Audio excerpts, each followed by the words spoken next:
Oh. Bongbong Marcos sued for plunder over pork barrel scam. Ayan ang nakarecord. Madam Spokesperson. Ito. Girl, tingnan mo ito, girl. Ito. Bongbong Marcos sued for plunder.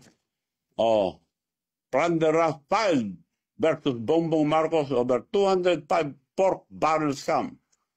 Yan ang record. Hindi ko na sana ilalabas to, pero girl, ikaw nag-umpisa, tatapusin ko. Pagsalita kayo, yung totoo.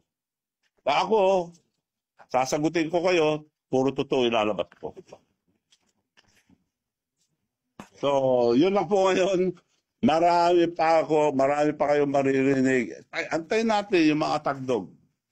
Puro kasinungalingan. Ulitin ko po, kung may katotohanan, yung mga sinasabi nyo sa akin, magpapakulong ako.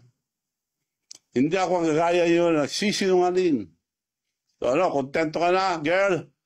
Na wala akong interest sa business. So, sila na nga ako. Pinag-antay-antay ako. 3 taon akong nag-antay. Now, you cannot blame me. Antay-Marcos na ako. Pinag-antay na ako. Silang gumawa sa akin eh. Gumastos ako. Tinulungan ko sila. Araw-araw kami lang lumalabas. Unang labas pa lang, Presidente, inisulto na ako sa Japan. Sinabi ko na yun, ulit-ulit. Binati lahat na nasa presidential table, pinalala pa yung anak niya, Sandro, Dad, Manu Chavez here. Hindi ako pinansin.